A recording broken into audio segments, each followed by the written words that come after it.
People. Thank you again for attending tonight's Rock County Civics Academy program. Our ability to provide these presentations is solely dependent upon the financial support we receive from our sponsors and you, our faithful listeners. Our presenting sponsor is Havana Coffee on Milton Avenue. This program would not be possible without the ongoing support of the Italian House and Big Radio, WCLO, WJBL.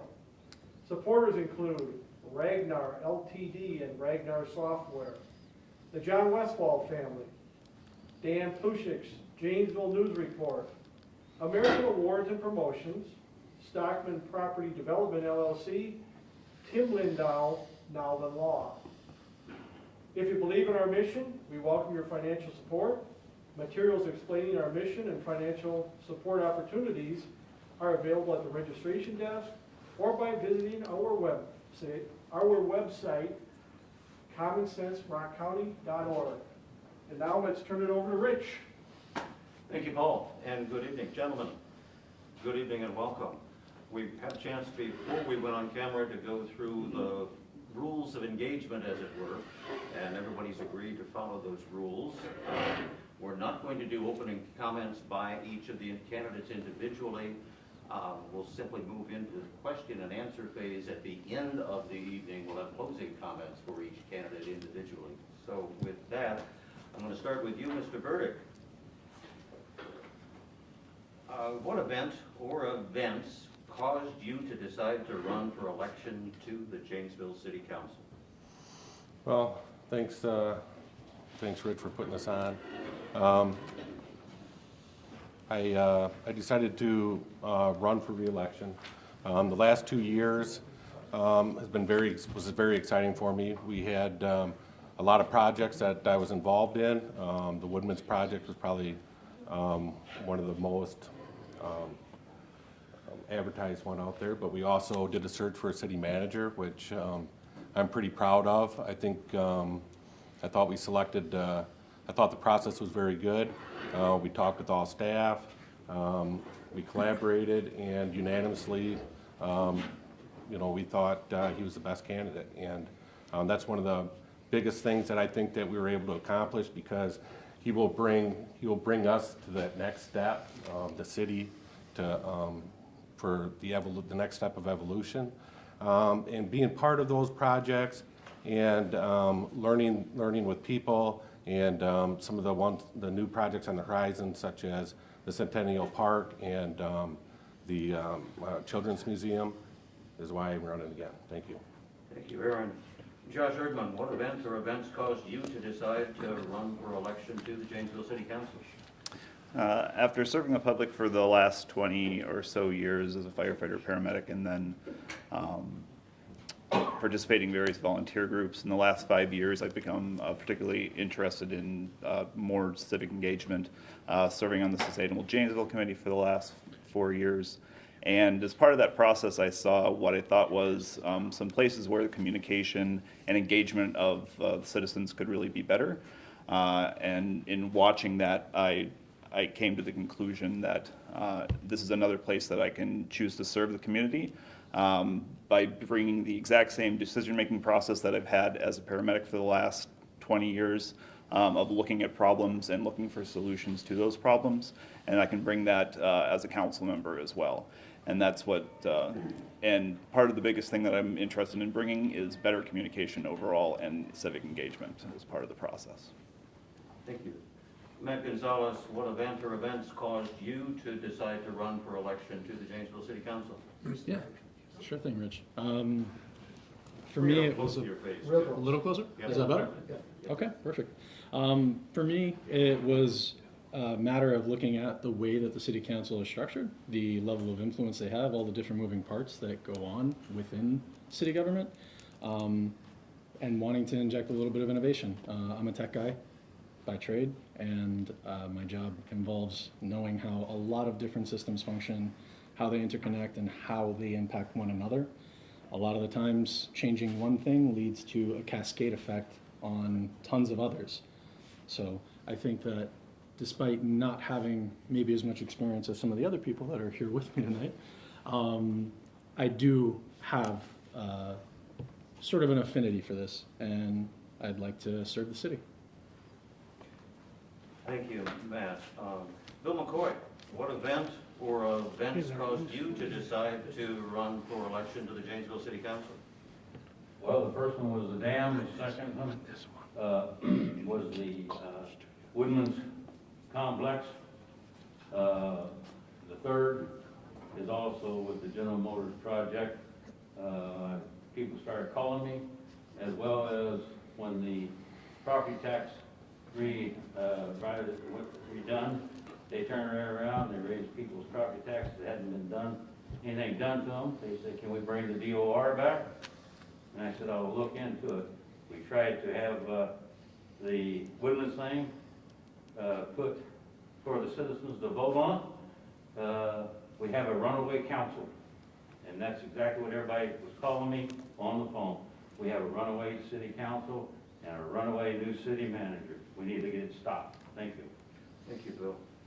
Larry Squire, what event or events caused you to decide to run for election to Janesville City Council? Sure, there were multiple factors that really came into play that put this decision to run for city council. The first is I love Janesville. We've been here now for over 30 years. My wife and I raised our family. We've been involved in multiple areas of the community. I retired from Johnson Bank in August, so needed a little bit more to do maybe, but I just love this community. And there are so many positive things going on right now, and I've been able to be a part of many of those. I agree with Aaron. I think the city manager process was great to get him on board and get things rocking and rolling there. And this city has tremendous potential. And we're just starting to recognize some of that as we've really fought through all the things that happened following the recession. The resiliency is obvious. So how do we just create a better process and create a city that everybody can be proud of? And I'm excited to try and be part of that solution. Thank you, Larry. Paul Williams, same question. What events have caused you to decide to run for re-election to the Janesville City Council? Well, for re-election, there are a lot of things that I have started working on and that are going to take some more time to see how they come to fruition. One of them, of course, being the Woodman Sports and Convention Center.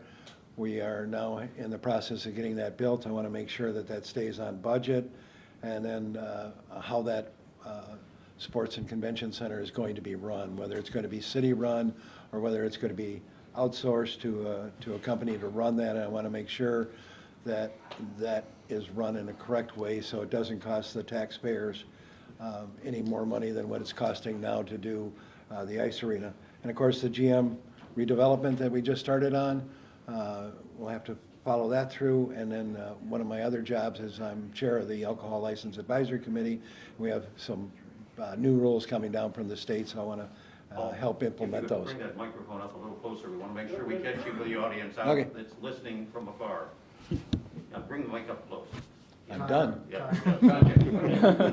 And that goes for everyone. Bring that mic up close. Okay. We're operating with interesting equipment today, and we want to make sure that everybody has an opportunity to hear what you have to say.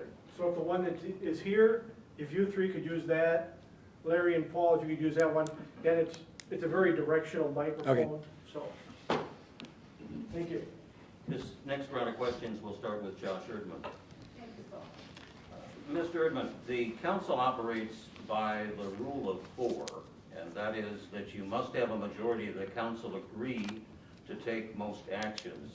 How do you go about building consensus among members to build support for your position? One of the reasons that I'm running in particular is to make sure that there's as much civic engagement as possible. One of the things that I would like to do is make sure that we engage more citizens and do more listening sessions with the citizens of the city to have a better idea of what the wants and needs are. I plan to do that as myself as part of the process of being a council member, and then bring those things forward to all the rest of the council members to make sure that we have a better idea. I think that sometimes though the information doesn't get passed on along properly, and that I think is an important thing in order to make sure that everyone's on the same page for what those wants and needs are. the entire process of being on the council is a team aspect, and so there needs to be proper and decent discussion on every topic that we have, and as much polite discussion as possible so that ideas are and decisions are made efficiently. Thank you. Thank you. Matt Gonzalez, the council operates by the rule of 4. That is, you must have a majority of the council agree to take most actions. How do you go about building consensus among members to build support for your position? Sure thing, Rich. I'm a big fan of talking to people and having kind of like what Josh was just talking about, just having civil conversations with people. I have a pretty diverse background, grew up in a very, very diverse environment and have a pretty eclectic family, I'd like to say. So we get a lot of different viewpoints. I have a pretty diverse group that I draw upon in all sorts of conversations. So it's one of my favorite things to speak with people as it is. Hearing from the city, hearing from literally everyone, one of my favorite things to do is just take notes. I like hearing from people, I like knowing what people are thinking, and I like keeping track of what other people are thinking. I think that being able to take in those diverse opinions serves well for being able to argue with and for those same opinions. So I think that the big thing is being able to see other people's point of view and being able to champion others as well as yourself. Thank you. Bill McCoy. The council operates by a rule of 4. That is, you must have a majority of the council agree to take most actions. How do you go about building consensus among the members to build support for your position? Well, I would hope by talking to them and explaining to them that they would listen. I would not jump into something that I thought was bad for the city. I would make sure it was a need for the city, not a want for the city. Just like with the Jackson Street Bridge, it was a need to repair. It was crumbling. I was not elected in office. I ended up doing it myself by bringing the DOT in to do the complete investigation.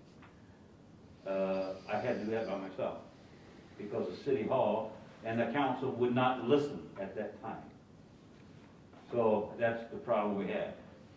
What we need now is a Southside grocery store. We've been talking with them, trying to get them to do something. We've yet to see one go. I've been in contact with Hy-Vee as well. Somebody's going to have to do something to change. Thank you, Bill. Larry Squire, the council operates by the rule of 4. That is, you must have the majority of the council agree to take most actions. How do you go about building consensus among the members to support your position? Sure. With that rule, it's obvious that your individual statement is only as good as you can gather and work with the others around you. So it starts with the relationships. And that's what a lot of this is, especially when you have 7 council members, 65,000 plus citizens and professional staff. So it's all about relationships. And then that gets into listening, making sure you're taking the time to really understand the viewpoints that are out there of everyone involved. With the 7 council members, I think it's a matter, again, of relationships. How do you get to know each other? What's critical? Where are the skill sets? Everybody brings a different set of talents, a different set of background. How do you make sure that you're taking those skill sets of your partners and really leveraging them to the extent possible to really come to the best solution based on the information you have and the people involved in the discussion? Thank you, Larry. Paul Williams, the council operates by the rule of 4. That is, you must have a majority of the council agree to take most actions. How do you go about building consensus among the members to build support for your position? Well, I think an important part of the job is to doing a lot of research, and with my job when I worked with my wife at her law office and had to do research on different legal aspects for the law office, has helped me prepare that for being on the city council. I spend a lot of hours doing research on new items that are coming up and seeing how they've worked in other cities and what the problems were in other cities. And I think then you need to have a good discussion with the rest of the council members and bring that research that you've found forward You're not always going to convince them. You know, sometimes our council is 7-0, sometimes it's 4-3, sometimes it's 5-2. But, you know, at the end of the day, we all believe that we're all trying to do the best that we can for the city of Janesville, and we're all friends. I've served with 2 members here. We didn't always agree, but you stay friends. Thank you. Aaron Burdick, same question. The council operates by the rule of 4. That means that you must have a majority of the council agree on to take most actions. How do you go about building consensus among the members to build support for your position? Well, for most of the things that are for vote and we vote, there is a consensus amongst the council. There are some topics that come up for discussion that, you know, that the council is split. But you start out by, one, educating yourself, have an idea of what the topic is. If you have questions, you ask those questions. The city manager and the department heads that that are in charge of whatever topic it is that is going to be coming through the council, they make themselves available all the time. I mean, all you got to do is take the effort and meet with them, okay? I've got the utmost respect for them. It seems like they work 24/7. But with that information, you got to be able to communicate. You have to be able to listen to what other people are saying. You take all that information and you make the decision based on your convictions. Thank you. Thank you, Aaron. This next question will start with Matt Gonzalez.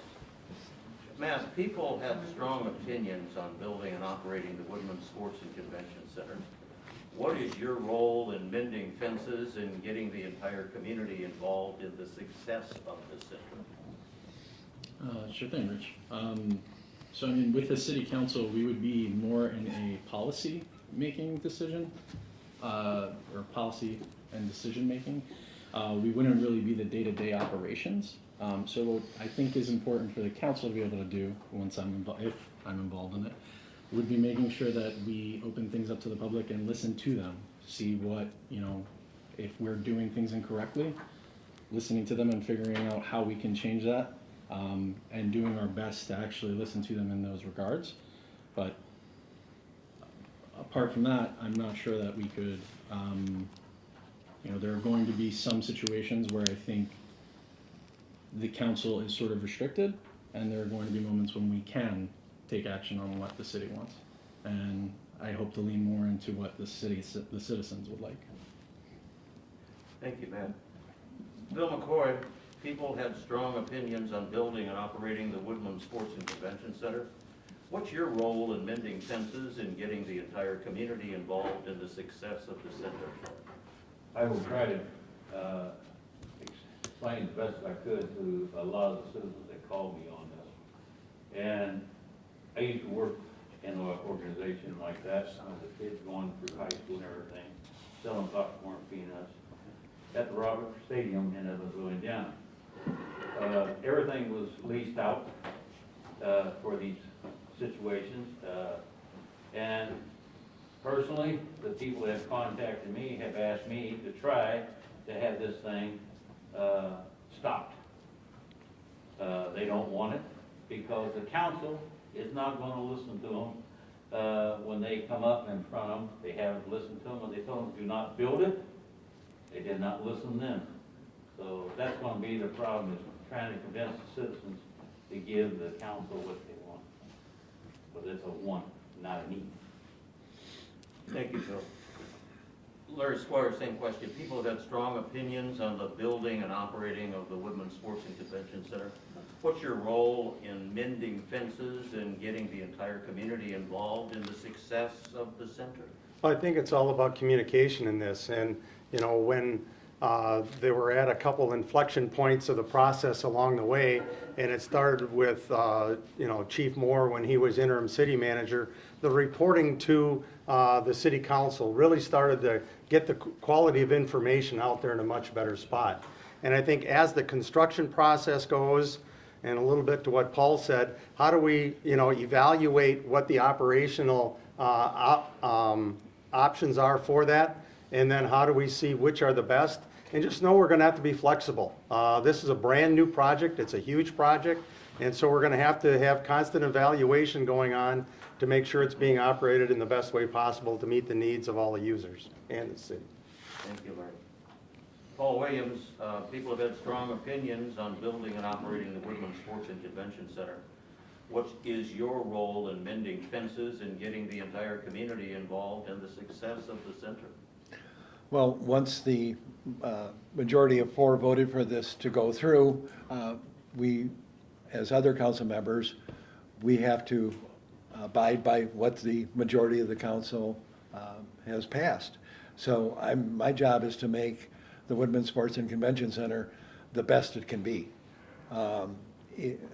People talk about wants and needs. Yes, we could just be a city that delivers nothing but needs, but we wouldn't be much of a city. And I tell you what, we need amenities, we need to have parks, we have walkways, trails, swimming pool, golf courses. Those are not needs, they're wants, but they really are amenities that help this city grow. And the Woodman Sports Complex will be one of those too.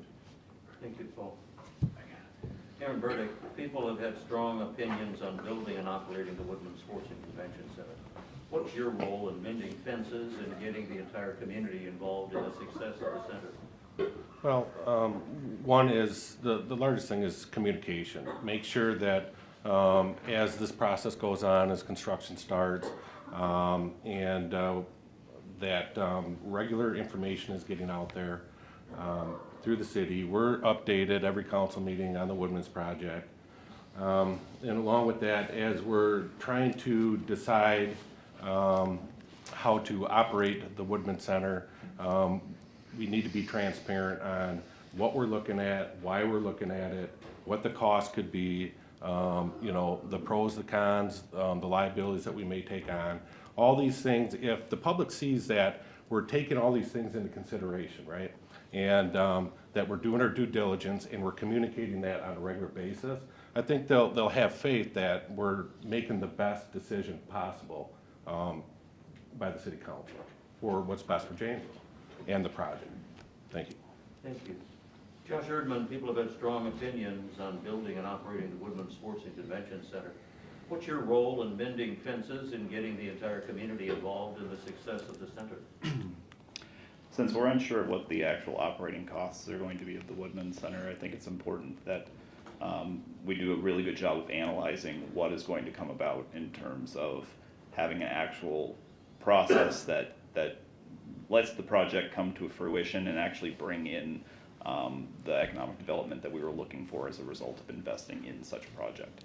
We're going to need to listen to the citizens and make sure that they have provided us with the information of where, in terms of if those operating costs are going to infringe in any way on any of our needs, what their biggest priorities are, and we need to make sure that we communicate at all times and be very transparent in the entire process that occurs as we go through.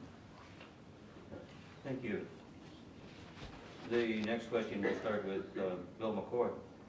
Bill, what will be the topic of the first resolution you introduce to the entire council? And why is this important?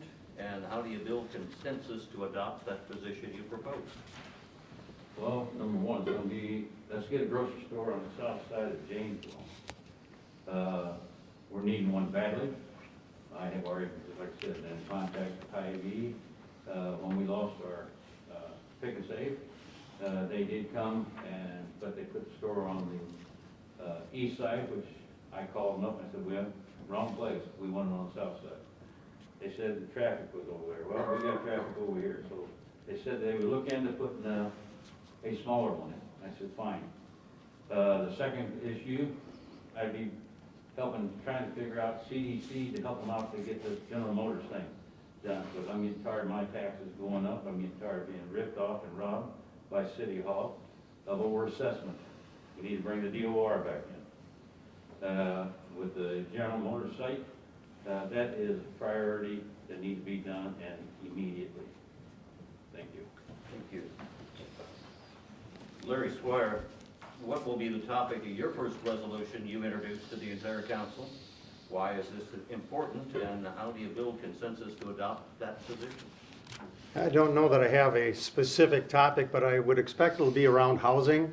That right now, that's such a key topic within the community, within the country, and that is find housing that our citizens can afford based on their social and economic factors that go along, and those are always changing and always different for everybody. So how do we create housing that is affordable for all those different components that we have our citizens in? And it's back to that idea of communication. Do the research, figure out what options are available. How can we flex to what's needed within this community? Janesville's different than any other community, so how do we match up what we can do from a housing affordability standpoint with the wages that are out there and with the other economic conditions of cost of construction, demand, many other factors.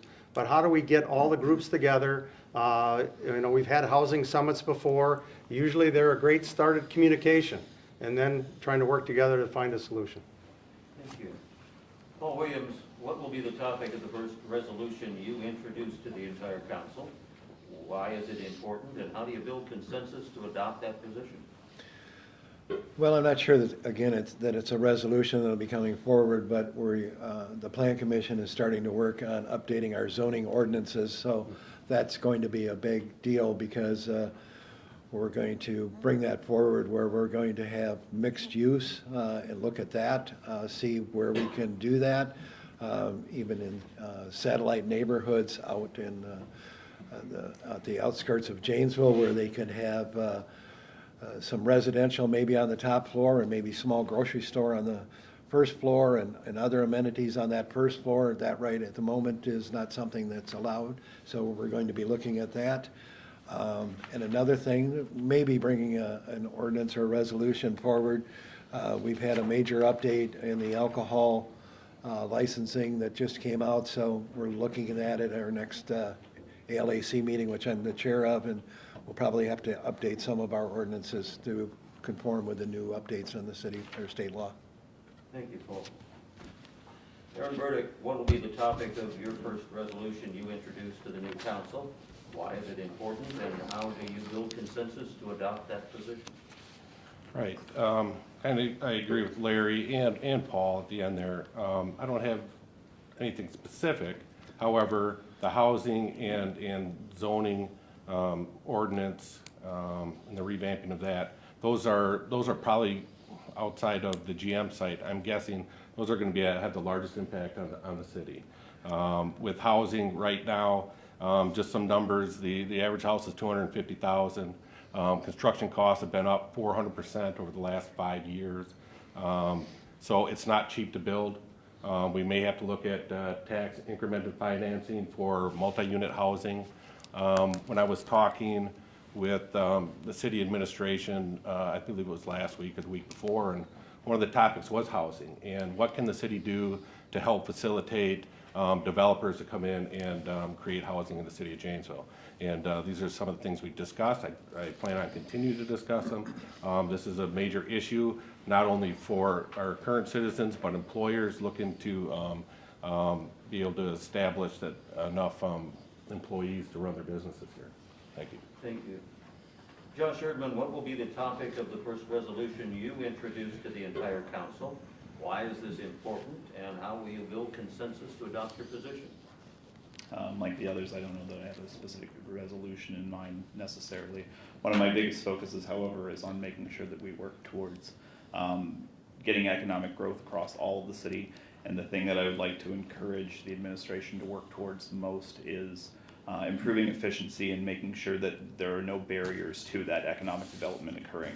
For instance, we have, like any city, a bureaucratic system that's set up with a lot of different agencies and areas that small business owners or larger businesses have to navigate in order to get implementation of their development, and to be able to streamline that into something so that people can come in and immediately get through the process is a way that we can improve.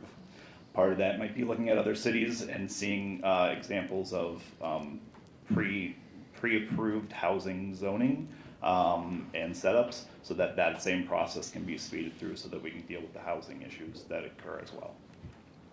Thank you. Matt Gonzalez, what will be the topic of the first resolution you introduce to the entire council? Why is this important, and how do you build consensus to adopt your position? Sure, Rich. I think it's kind of the collective argument here, but I don't have an exact topic that I could say I would introduce directly. I think the big thing for me, kind of like everyone else has sort of stated already, looking at housing, looking at how we're going to develop housing that's affordable.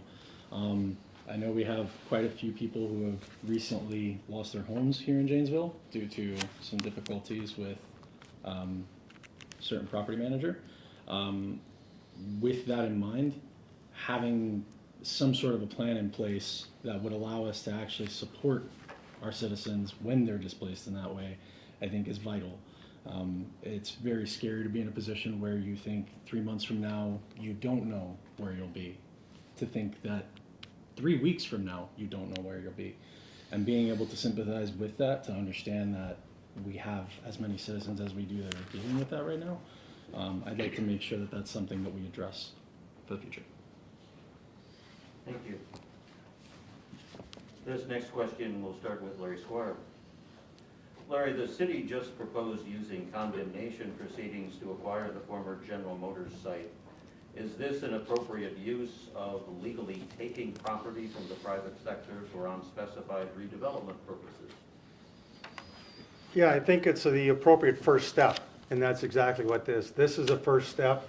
And unfortunately, once in a while, you do have to follow some legal processes, but it is a legal process, and it is one, if you watch the Monday night council meeting, that was well thought out by city staff, presented very well. Great conversation among the city council, and it is just that. It's the first step. But it's available to the city, it's available to the municipality to address a problem that is identified, that has been in place for an extended period of time, and that it needs to have some action take place in order for progress to move. There are always options during this process, as I understand it, to change and adjust and adapt based on the information that is discovered and the conversation with all the parties involved. So it is a flexible process, and it just needs to, we need to allow the process to play out and see where it all goes. Thank you. Paul Williams, the city just proposed using condemnation proceedings to acquire the former General Motors site. Is this an appropriate use of legally taking property from the private sector for unspecified redevelopment purposes? The answer is yes. As far as I was concerned, and I voted for the process, there are enough protections in the law that it not only it protects the landowner. So it's not something that the city of Janesville is going to come in and just say, we want to do something different with a piece of property that we're going to take over. In this situation, we have a landowner of a major property that is, from what I understand, not communicating with the city. There are fees due, there are taxes due, all kinds of things done that need to be done. And this property now has been sitting this way for way too long. And this is the only tool that the city has to go through this process. It will be a long, involved process depending on the different individuals and whose properties are affected by this. But this is the way that should be done, in my opinion. Thank you. Thank you. Aaron Burdick, the city just proposed using condemnation proceedings to acquire the former General Motors site. Is this an appropriate use of legally taking property from the private sector for unspecified redevelopment purposes? In this situation, yes. I mean, obviously, we don't want to be in the business of the government taking people's property just because they think they want to redevelop it, right? That's not what we're doing here. This is a blighted property. It's 250 acres within our city limits. We know it's a brownfield site. You know, we have an owner that, from my understanding, we don't believe at this point is going to make any changes to its current state the way it is. So I think the city has no other option for its best interest to start this process. Again, it's a process. It gives us the legal right to start this. You know, there will be compensation dictated in this from my understanding. I'm not an attorney, but this is the way it was presented. My biggest concern is that we get into this and, we don't quite know what it's gonna cost the city at this point. But the one good thing about this is that it is a process and we haven't committed to any people's money at this point. Thanks. Josh Erdman, same question. The city just proposed using condemnation proceedings to acquire the former General Motors site. Is this an appropriate use of legally taking property from the private sector for unspecified redevelopment purposes? The two properties that are brownfield have obviously, at this point, demonstrated that the market's not going to handle allowing private industry to clean up those areas. So this is the proper use for that, since it's likely that the city is the only entity that's going to be able to seek other sorts of funding in order to clean up the polluted situation. At the same time, I am concerned about whether or not the overall process is going to work. Obviously, we have some time to do analysis. We don't have any idea of what those operating costs are. We really need to have a good strategic plan in place in terms of what those costs are going to be, what timelines are going to be, and to make sure that we're proceeding for those grants. I think the bigger question to ask is whether or not some of the surrounding properties that are not necessarily polluted properties that are also being included in the relocation is an appropriate use, and I don't think that's a precedent that we want to set. Thank you. Matt Gonzalez, the city just proposed using condemnation proceedings to acquire the former General Motors site. Is this an appropriate use of legally taking property from the private sector for unspecified redevelopment purposes? Sure. I think, I'm not sure if everyone here has watched our most recent city council meeting just on Monday, but I agree with what's been said already in regards to how well that was handled. It does appear that everything done is completely within legal boundaries. I don't think it's inappropriate what's happening there. I would agree with what Josh said, that there are other properties involved. The GM plant seems to be the primary concern. That's the main focus here, because that's the actual property that's sort of affecting everything. It's been polluted for quite some time, and obviously the cleanup process has not even gotten started. As far as whether or not this is an appropriate or a precedent, I know that's been stated a couple of times, whether or not we're setting a precedent by this. This is an extremely radical scenario. We do not have any other properties within city limits that look anything like the remnants of the GM plant. So I don't think that it's the same as, to Josh's point, it's not the same as taking the other properties around that area. I think the GM plant is a specific case. Thank you. Bill McCoy, the city just proposed using condemnation proceedings to acquire the former GM site. Is this an appropriate use of legally taking property from the private sector for unspecified redevelopment purposes? No. Simple as that is no. I've been in contact with the CDC. I've also been in contact with the EPA on this property. CDC, the EPA will not give them permission to clean up the worst part of it. A city can get the information, can get it done if they get that parcel of that property. That's the only ones that they will let take care and clean it up would be, unless CDC wants to come in with their dozers and everything and get it all up, cleaned up the correct way according to the government. So that's what they have told me on the phone. Now, I don't think the city is really working hard enough with CDC to bring things up to the code situation and everything else. So I'm hoping things exemplary talk and everybody can get together on this stuff. And the other thing I forgot to mention a while ago was the wheel tax. Thank you. This next question will begin with Paul Williams.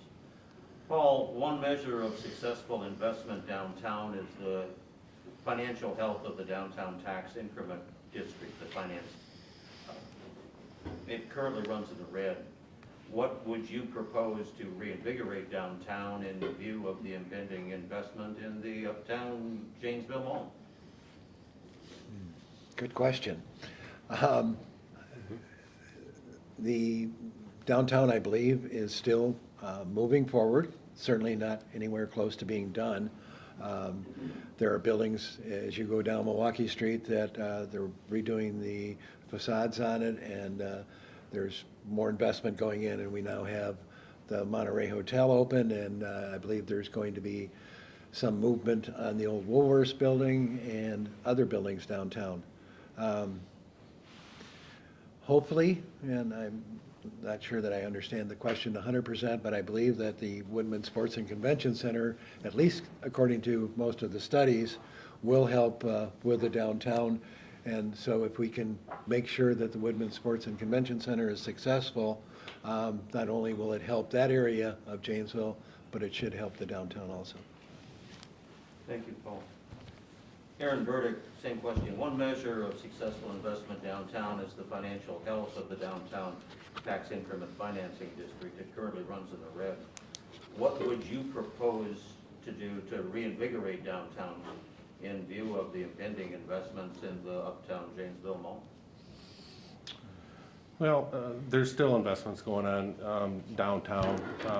There's still momentum down there to continue to improve and for redevelopment.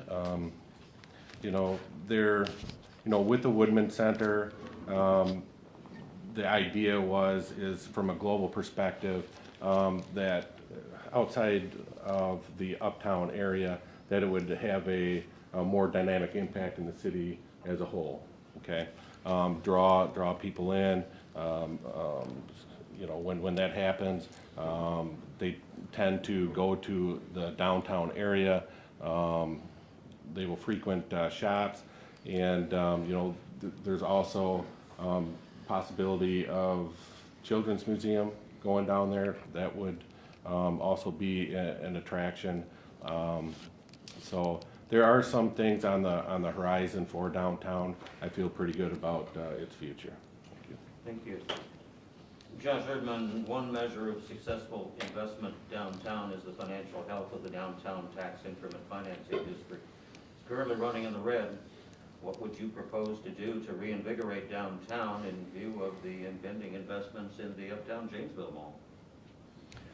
My process for looking at any of these items is always to listen to the citizens first, and I think in this case, it's engaging the downtown businesses in discussions of what they think they need the most, especially because they're probably the best.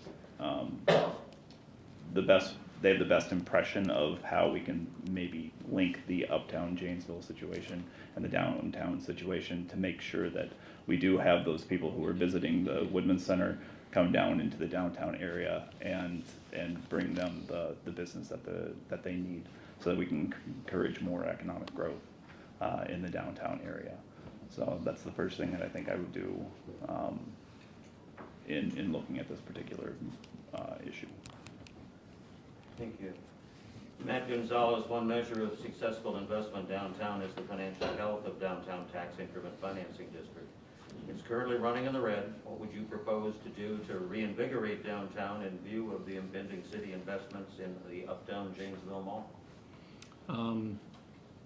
I'd have to take a look, Rich. I'll be honest. I would need to take a look at what any current plans are. I know that looking over projected action plan over the next few years, we do have that children's museum coming in. There's a couple of different,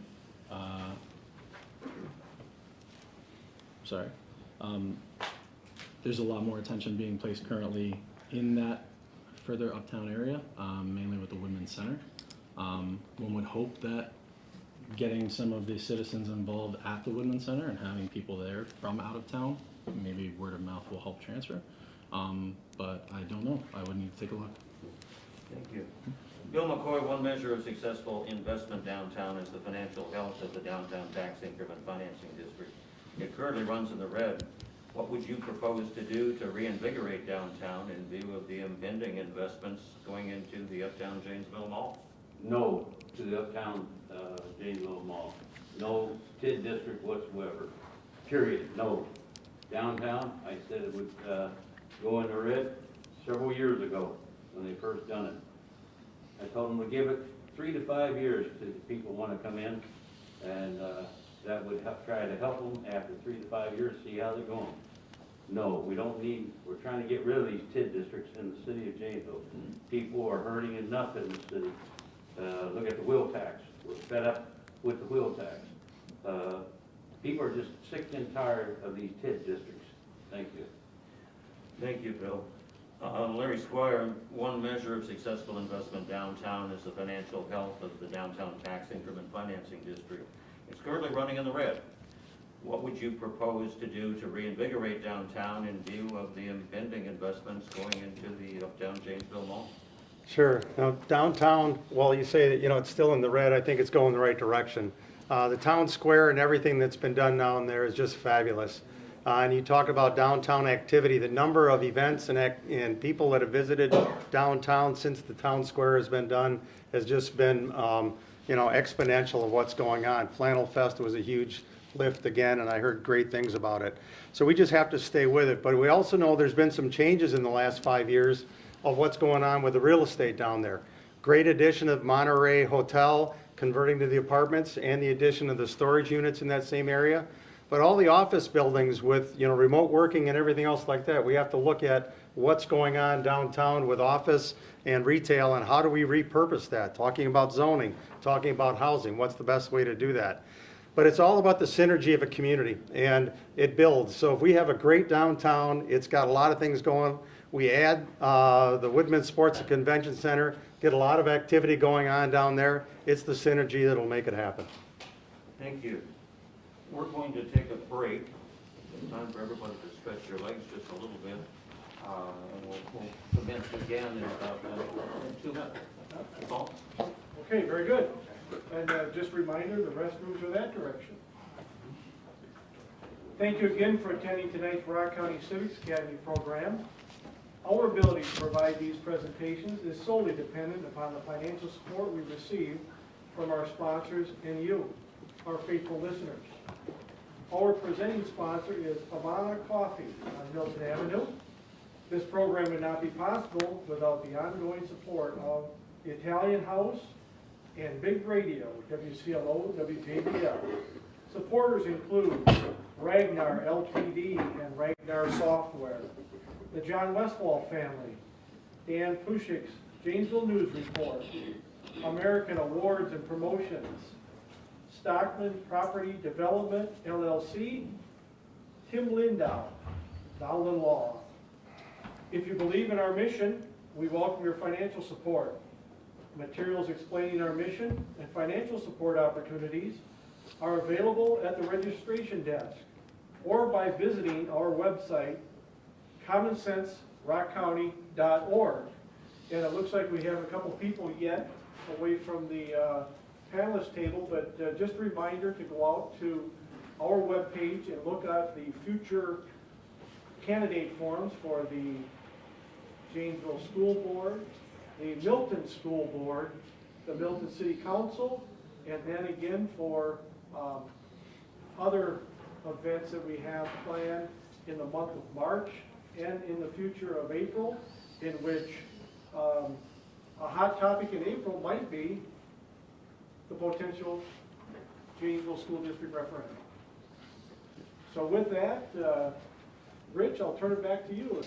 Okay, I think we're ready to move this along again.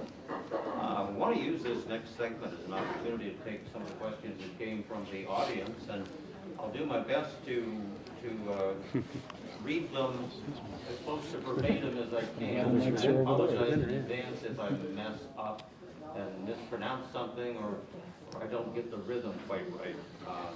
There's 2 things that I always look forward to when these questions are brevity and good handwriting.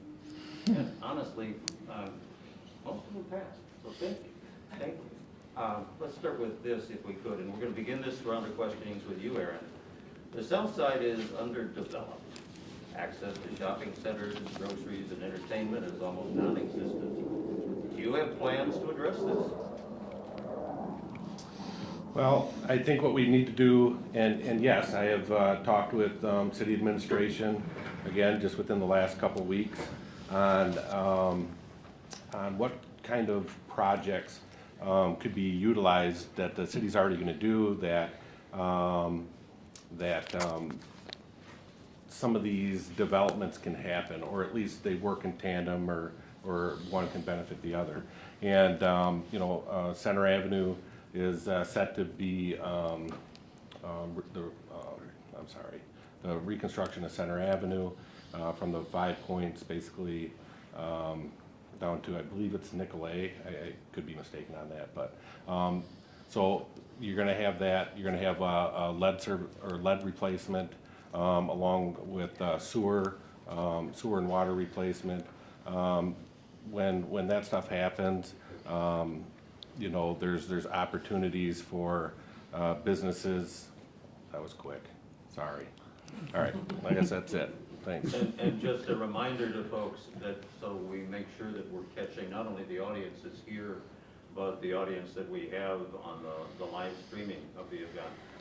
Speak into the microphone, get it up there close and personal, and look out into the audience, let them know that you're paying attention to them. Josh Erdman, same question. The south side is underdeveloped. Access to shopping centers, groceries, and entertainment is almost non-existent. Do you have plans to address this? The south side is one of multiple neglected city commercial corridors in the city, and we need to first start to move forward with the zoning changes that the city is going to do to make sure that there's opportunities for that development to occur. The city needs to move towards making sure that we're enforcing all the laws and not keeping the south side looking like a blighted portion of the city.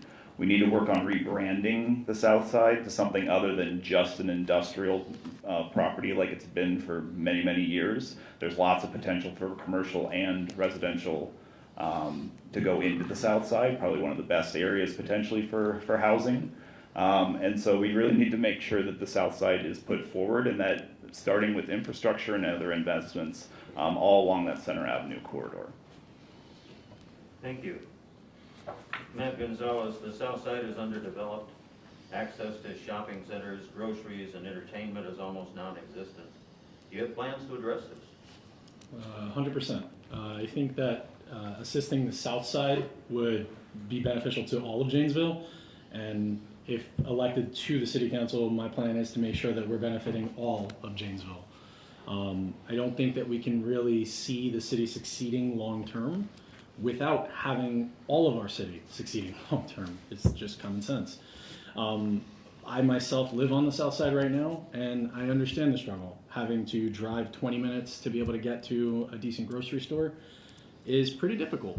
So yeah, I absolutely would want to help develop the south side. I'd like to bring some entertainment down there. I'd like to make sure that we are not just looking at it as something that has a Walgreens and a couple of fast food chains that are mimicked up on the north side. Thank you. Bill McCoy, the south side is underdeveloped. Access to shopping centers, groceries, and entertainment is almost non-existent. Do you have plans to address this?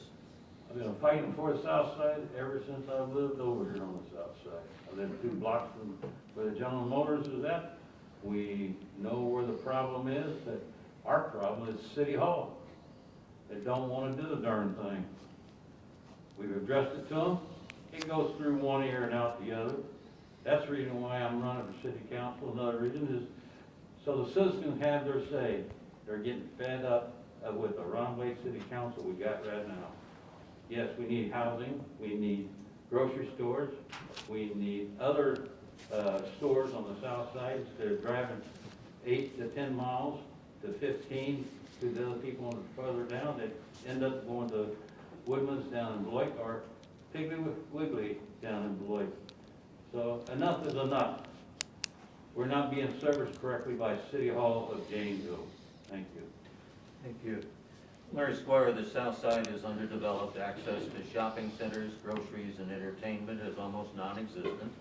Do you have plans to address this? Well, I think, first off, my son lives over on the south side, so I'm there on a very, very regular basis during the week. And yeah, it does need some help, and I think as, was mentioned before, the reconstruction of Center Avenue is a big deal. I think as you watch any reconstruction, as we watched Milwaukee Street get reconstructed downtown, just the feel that happens with that reconstruction is a tremendous thing. So that's door number one, kind of get it rocking and rolling. We've talked about the GM site. If you talk about undeveloped 250 acres adjacent to the south side, right there is a huge hole in the south side. So to try and move the south side forward without solving the GM problem is a significant hardship. And so that has to go in concert with whatever you want to do on the south side. You have to solve the GM problem to give enough rooftops, to give enough people, to give enough activity. The county building going up was a great plus to see a very, very positive property redevelopment there. So there's good things coming. We just got to stay with it. Thank you. Paul Williams, same question. The south side is underdeveloped. Access to shopping centers, groceries, and entertainment is almost non-existent. Do you have plans to address this? Well, again, what's been said, especially with the redoing of Center Avenue, is going to help tremendously. It's going to be a long process, but what the city council decides to do with the Jatco property and the GM property will be a huge plus for the south side. I live on the north side. I could walk to the 3 grocery stores. Sometimes be careful what you wish for, because when I go to back out of my driveway when there's a Packer game going on, it takes a long time. I understand, a south side grocery store would be great. The only way that they could do it in Madison, on the one area that they needed, Madison is supplementing that grocery stores so they can make a profit. I don't believe that Janesville is at that point yet. I don't believe that the citizens of Janesville would agree with that, for us to supplement a business in order to make it. It really needs to be the number of rooftops and supply and demand to get a grocery store there, but we'll work on it. Thank you. This next question, we'll start with you, Josh. In light of the recent housing crisis, with the city having to supply victims of eviction with $500,000 or more, how will you protect citizens from this happening again? I think the most important thing is for the city to be the facilitator to other public partnerships that we have federally and at the state level, county level, that deal with the housing crisis situation. I don't think it's entirely the city's job to throw money just at that circumstance, but to make sure that all the resources that are available to these to these individuals who are being displaced are available, and the city's job there is as a facilitation. We really need to make sure that we move forward with getting more affordable housing in the city. That's economic growth and housing come hand in hand. If we're not producing situations to make sure that that economic growth can occur, especially mixed use growth, which is really the modern situation that we need. The only way to do that is for us to get the zoning revamped, to remove some of the red tape to make sure that that economic growth can occur, and that we can get more housing present so that it becomes more affordable, because there's more supply there. Thank you, Josh. Matt Gonzalez, in light of the recent housing crisis, with the city having to supply victims of eviction with $500,000 or more, how will you protect citizens from having this happen again? Yeah, just going back, I know I mentioned this a bit earlier, but the idea that, we've provided that $500,000, we have provided some help in that regard, but a couple of months from now, should that money run out, what's the game plan at that point? I think that having resources in place going forward, rather than just trying to throw money at an issue like this, is going to be the better long-term solution. We would hope we don't see this kind of thing happen again. We would hope that we can develop housing that's affordable for everyone in the city. But with that in mind, this is a scenario that we didn't foresee. This is something that, looking back a year ago, no one would have thought that this would be an issue that Janesville was facing this year. I think that making sure that there are city resources available to help people that fall into these scenarios, because not everyone is in this scenario of their own fault. It's not something that's happening because someone did something wrong. other than one person, I guess. Thank you, Matt. Bill McCoy, in light of the recent housing crisis with the city having to supply victims of eviction with $500,000 or more, how will you protect citizens from this happening again? Well, they've already been fined and they've been in court, and the state and federal government has got themselves involved with it as well. That $500,000, let's just give everybody a second here. Let's say that table right there needs a whole new water system in it. And the city's got $500,000. Let's take a contractor that's pretty reasonable, let's get that fixed so that people can still live in the house instead of putting them in a motel. Now, we can take that money off of his property taxes, add it to his, we can add it to his property taxes at the end of the year. We can get the money back through the property tax evasion. We can do that on a lot of the homes. Why hasn't the city decided to do something like that and help the people to stay in the house instead of wasting money at a motel? Thank you. Thank you, Bill. Larry Squire, in light of the recent housing crisis with the city having to supply victims of the eviction with $500,000 or more, how will you protect citizens from this happening again? Yeah, I think there's two sides of that crisis that took place. One is the owner of the properties, and I think there needs to be some look back in to say, were there some warning signs that should have been reviewed or revealed leading up to this so you didn't have a crisis take place for the tenants that were so negatively impacted. So that's where you have to go lessons learned at this point in time with that specific property owner because the tenants were not driving the problem. They obviously had to have the consequences land on them. And then for the city to respond, because those are the citizens of Janesville that are having negative impact at no fault of their own, how do you create the best scenario for them in that? And having the resources, having the relationships with the other nonprofits in town that can help them, find those places, that's where those relationships can come in.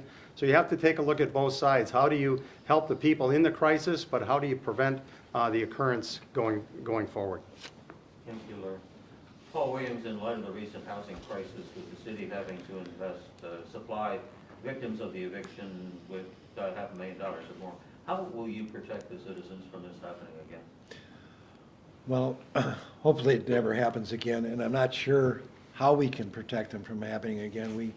The law does not allow us to tell certain individuals that you can only own so many houses. It's a free country, and they can buy as many houses as they want that they can afford. However, I am hopeful that we will learn a whole bunch from this process. I was grateful that we were able to set up a system where we were able to help them because it was such a short notice. The $500,000, and I'm not sure how much of that was spent, but not only that, but to get all of the different organizations together to inform these tenants on the different resources that were out there was just a tremendous thing. So we'll have to look at what needs to be upgraded. Do we need to have more information available to tenants? Do we need to set up a better hotline or something to that effect? But we'll learn from this. Thank you. Aaron Burdick, in light of the recent housing crisis with the city having to supply victims of the eviction with $500,000 or more, how will you protect citizens from this happening again? Well, how you protect people in the future is learn from what has happened, where the failures were. And to identify, was there something that the city had the power to do that they didn't do, right? And from so far, I haven't heard anything that stands out that we failed them. It's an individual who failed his tenants and the city, basically. But we do have to give credit to the city manager and staff. They quickly found out of the decree and coordinated resources, both publicly and privately. We authored $500,000 in support of this crisis. Don't know if all of it's going to be needed, but we tried to put a network in place as a safety net for them. So one, we got to look back, identify if we failed them, and learn from that, and two, implement anything that we have identified that we can control in the future. Thank you. Thank you. This next question will start with you, Matt, if we could. I think you can. If we could. How would you propose to improve intergovernmental cooperation on issues of homelessness, affordable housing, and similar issues? I mean, first things first, I would have to actually be introduced to those people and actually get in a room with them and talk with them. Speaking with those different branches of our government would be the first step. Actually finding common ground between them and trying to figure out what the end results that they're all shooting for would be my next step. And trying to find a way to get the best results for all of those multiple parts of our government at the same time. That's kind of something that I do on a daily basis. My job involves a lot of different moving parts, a lot of different people that don't always agree, and finding how I can make them all happy at the same time. It's kind of a joy for me. That's sort of what I enjoy doing. So. Thank you. Bill McCoy,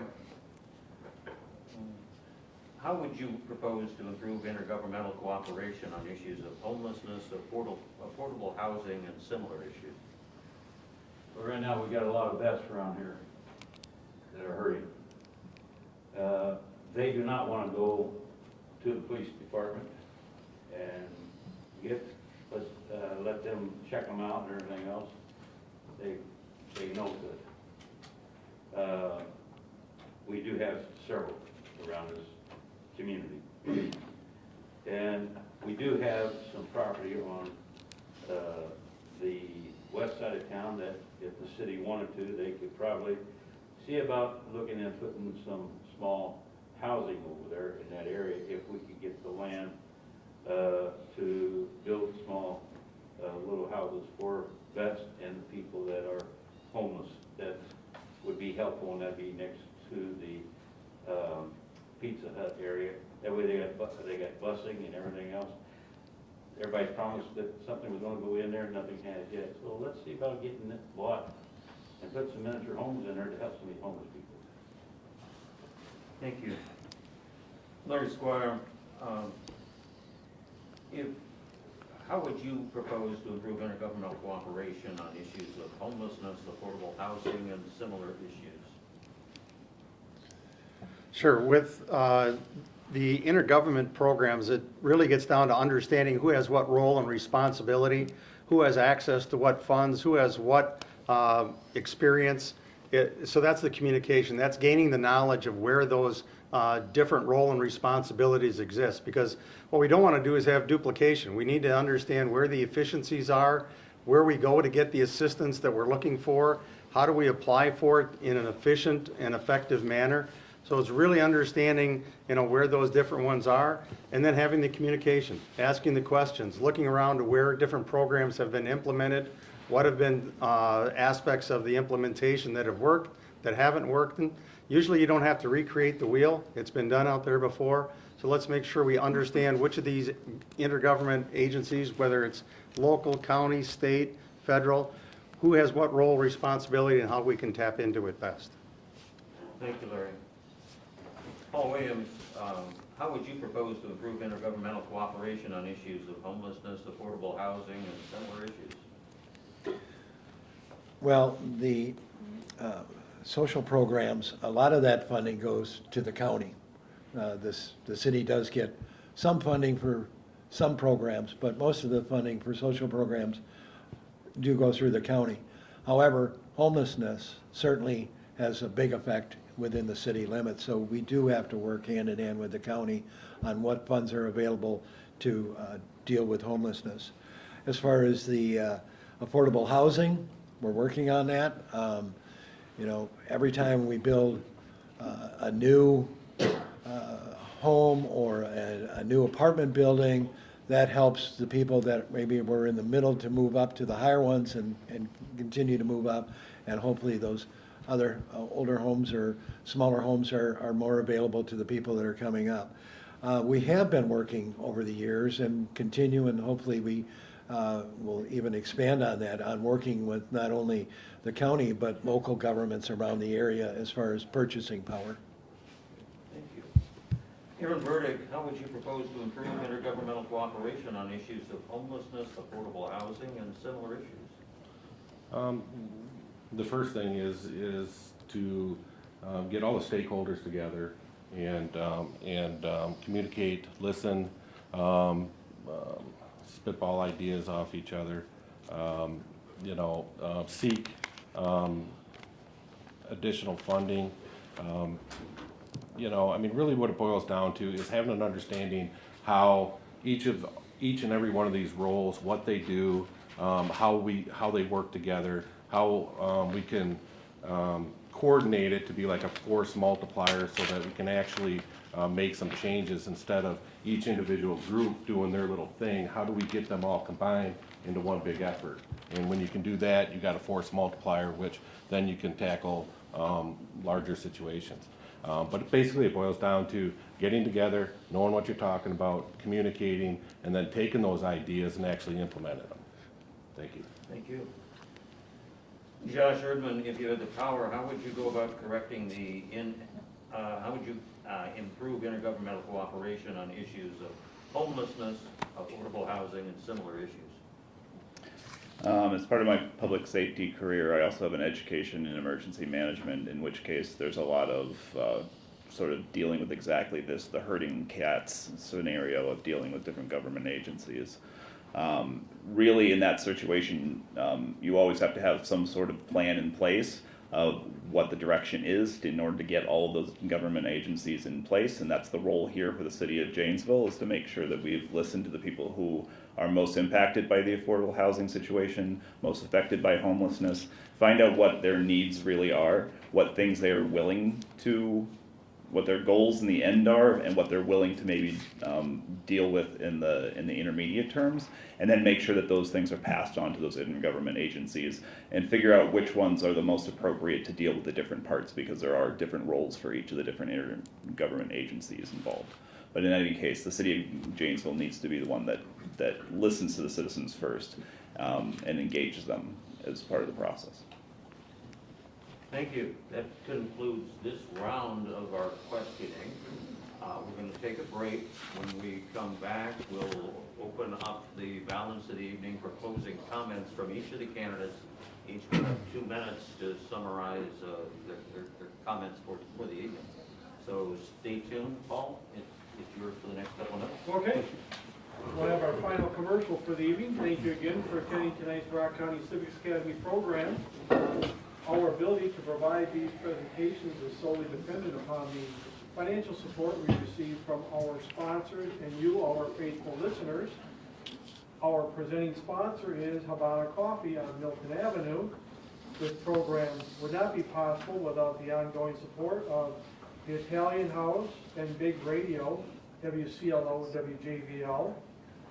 Supporters include Ragnar Ltd. And Ragnar Software, the John Westfall family, Dan Kushik's Janesville News Report, American Awards and Promotions, Stockman Property Development LLC, Tim Lindow, Now in Law.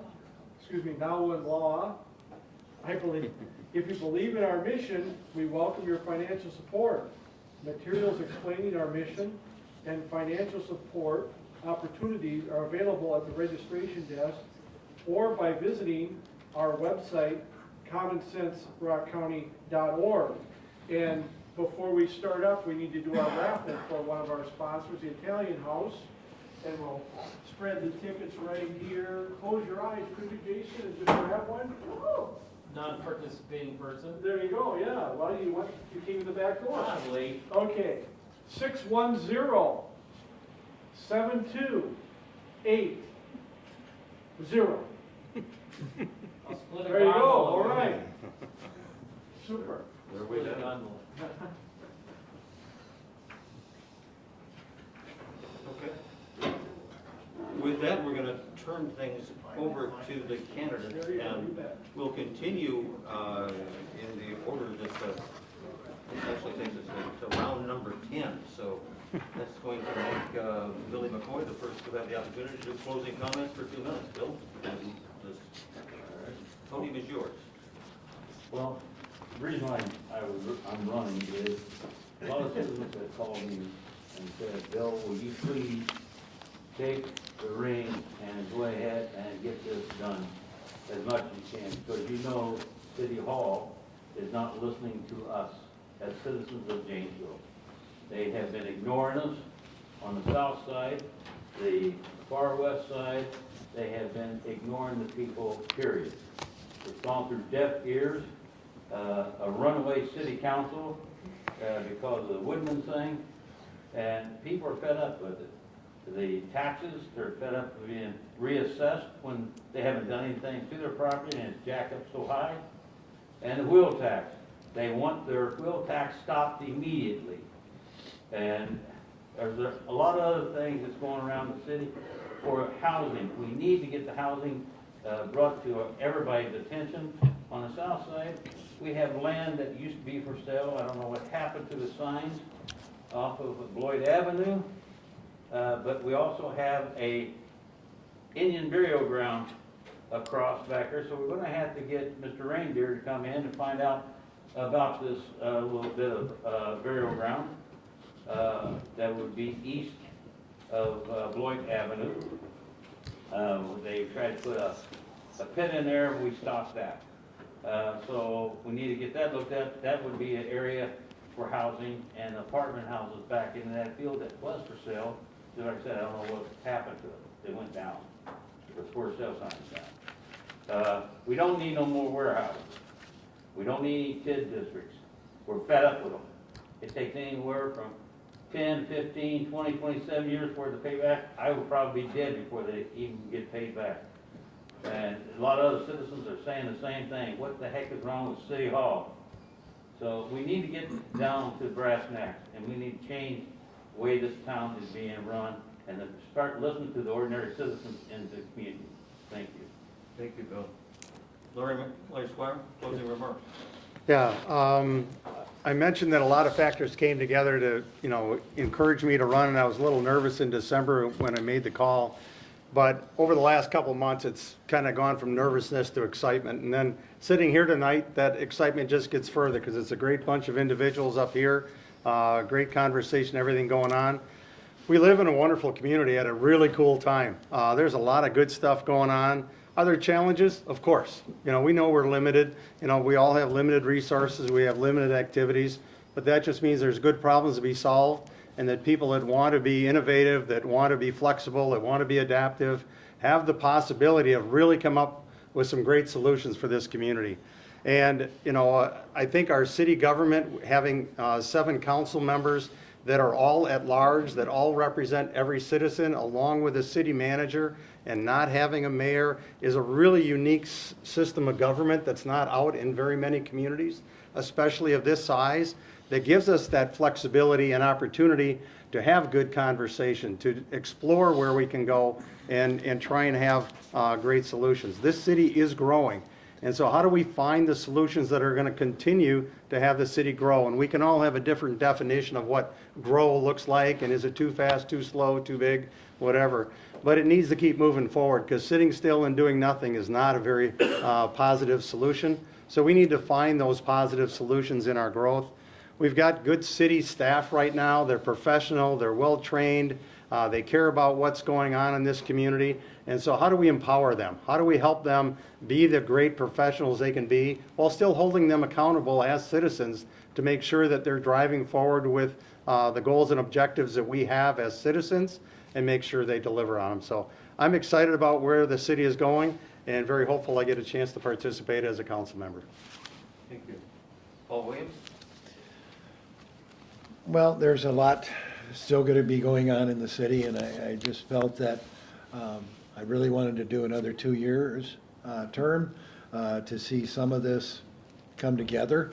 The Woodman Sports Complex, the downtown, and the GM property, which is probably going to take a lot more than 2 years, but I want to see at least the beginning of it.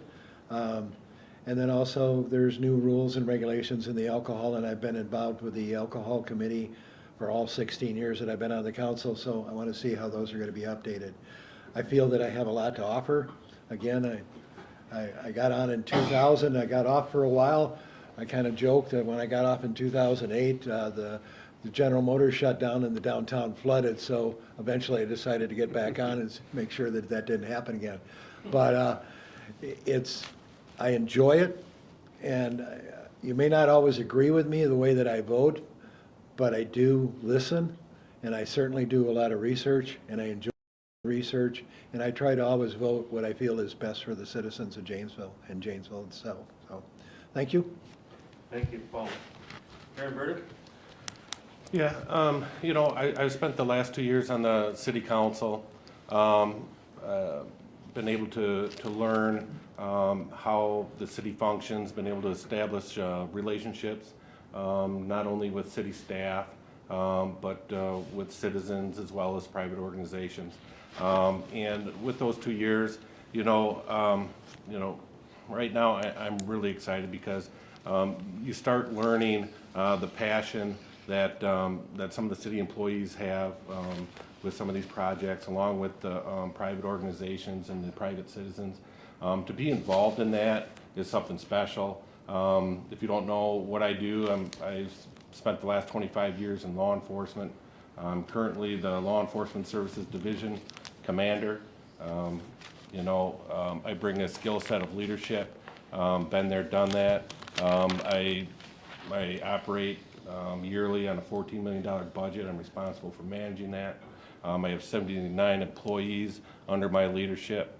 So this is just another piece of that. And as I spend more time on the council, more effective I'll become. I believe in the city. That's why I started doing this in the first place. When you started seeing the things going on downtown and these other developments, and you start feeling that buzz, you see the excitement, and I mean, if that doesn't get you motivated to stand up and do something for your community, then I don't know what's wrong with you. So that's kind of what I'm about. I try to be pretty clear and transparent of where I stand on things. I try to take a decisive stance, even though I am willing to pivot based on new information, because you have to be fluid and adaptive of information as it comes in and being able to respond to that. There are projects coming up that I think that I could be asset to the city of Janesville and make those hard decisions. Thank you. Thank you, Aaron. Jonathan? The questions asked tonight were primarily about the current problems, which we immediately need to deal with. We don't know what future problems the council is going to deal with. I have a clear process by which I plan to deal with any type of problem that comes along. Again, after 20 years of dealing with life-threatening problems and figuring out solutions for them, it always starts first with listening to people. Again, that's the number one thing that I want to make sure happens, is that there is complete communication between the city and the citizens, and that those citizens are fully engaged for anything that goes on. I plan to try to be a shining example of that for the city administration. I plan to have my own personal listening sessions, both as a candidate and then also as a council member. On my palm card, you can see the information there. The same phone number, the same email address that is present there will be available as a council member as well. And I will be able for you to be contacted at any time to listen to problems and then move that information on to make sure that people are always being listened to. Analysis is the next part of the process. Sometimes what I'm told by somebody in terms of symptoms that they have, sometimes that's not necessarily the exact part of the problem. So being able to do that kind of critical reason, or that kind of critical thought process, is very important as a council member. And I will make sure that the information that is brought to the council from the administration is always as thorough as possible. I want to see more of what we saw the other night on the council meeting, where items that are consent items get moved to an actual discussion point, that the city has that type of transparency, and questions need to be asked of the administration to make sure that that all the information is really there. And then finally, we need to, last is to come up with a plan of action to move forward, and that will always be my 3-part process as a council member after the election. Thank you. Thank you. Matt Gonzalez. Sure. Hi, everybody. I've already kind of answered a few of the questions here tonight. I agree with Josh. A lot of it seems to be touching on things that are more relevant to the current issues we're facing as a city. But I think an important thing to draw on is a lot of those issues are things that we wouldn't have foreseen a few years back. The current housing issues that we're looking at, while it may have been something that was a glaring red flag for anyone that's looking at all the code violations that were going on, it's not something that anyone anticipated would have been hundreds of people displaced. So I think that while it's important to be able to speak to experience within the city, it's also important to be able to pivot and innovate and take on new issues and being able to rapidly research and figure out those issues. That's what I do for a living. That's what I do on a daily basis. It's what makes me happy, and I'd like to bring that to the city. I'd like to be able to provide that to our citizens because it's what I know I'm good at.